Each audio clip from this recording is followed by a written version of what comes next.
आजकालची जी मुलं आहेत ती पालकांपासून बऱ्याच गोष्टी लपवतात किंवा पालकांशी खोटं बोलतात. तर असं का आहे? मुलं खोटं का बोलतात ना, ह्याचं जर कारण शोधलं तर आपल्याला एक गोष्ट लक्षात येईल, की ही जी मुलं आहेत ह्यांनी पास्टमध्ये, भूतकाळामध्ये पालकांशी खरं बोललेलं असतं.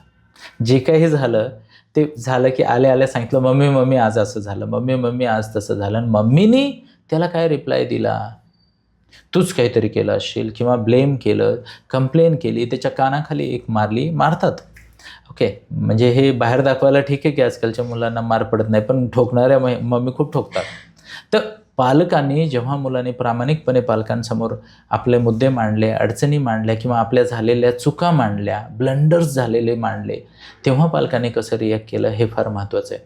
जेव्हा पालक मुलांवर अविश्वास दाखवतात किंवा जेव्हा पालक मुलाच्या सत्य बोलल्यानंतर त्याला, ज्याला म्हणतो ना आपण, की सपोर्ट करत नाहीत, त्याला त्यातनं बाहेर येण्यासाठी गाईड करत नाहीत, उलटं ब्लेम करतात, तेव्हा मुलांना लक्षात येतं, मी जर शांत बसलो, मी जर ज्याला म्हणतो ना लपवलं, खोटं बोललो तर काय होतं? मी जर शांत बसलो, मी लपवलं, मी खोटं बोललो तर माझ्या गोष्टी, म्हणजे मला पेनल्टी लागत नाही. मी खरं बोललो की पेनल्टी लागतो. आणि हेच महत्त्वाचं कारण आहे.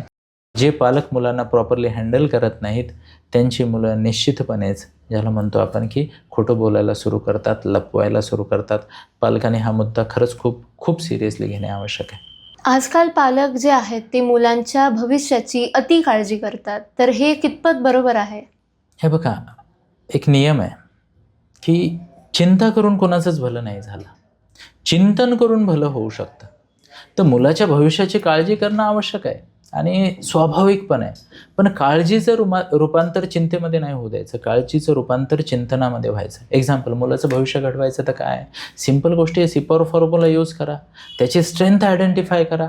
त्याचा इंटरेस्ट बघा, त्याची पॅशन बघा, त्याची पर्सनॅलिटी बघा. त्याच्या स्ट्रेंथला, त्याच्या इंटरेस्टला, त्याच्या पॅशनला, त्याच्या पर्सनॅलिटीला कुठल्या अपॉर्च्युनिटीज आहेत, त्याचा अभ्यास करा किंवा आमच्यासारख्या काउन्सलरची मदत घ्या.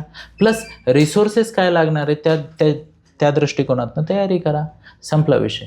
पण पालक काय? पालक फक्त त्या मार्काच्या चक्रव्यूहात अडकलेले असतात आणि त्यांना लक्षात येतं की बस marks, marks, marks, marks, marks. मी सगळ्या पालकांना आपल्या पॉडकास्टच्या माध्यमातून सांगू इच्छितो, मार्काने फक्त 3% मुलांचं भलं होतं. बाकी सगळी जी मुलं आहेत ना, ती स्किल बेस आणि नॉलेज बेस करिअर करतायत. तुम्ही आजूबाजूला प्लीज डोळे उघडून बघा. तुम्हाला जाणवेल की आज मार्केटमध्ये मार्क्स नाही चालत आहे. मार्क्सने चांगलं कॉलेज मिळतं, चांगली डिग्री मिळते, मान्य आहे, मी नाही म्हणत नाही. पण पालकांनी हे लक्षात घेतलं पाहिजे की आज real skills are in fact valued. आणि आम्ही पण तुम्हाला सांगतो, टीनेज मुलांसाठी TTC सारखा स्किल बिल्डिंग प्रोग्राम करतो. अशा गोष्टी ज्या कुठलीच शाळा शिकवत नाही, त्या आम्ही TTCमध्ये शिकवतो. 12 प्रकारची वेगवेगळी कौशल्य आम्ही TTCमध्ये विद्यार्थ्यांना शिकवतो आहे. मागची 6 वर्ष झालं. ह्याच्याविषयी पण कधीतरी आपण माहिती देऊयात.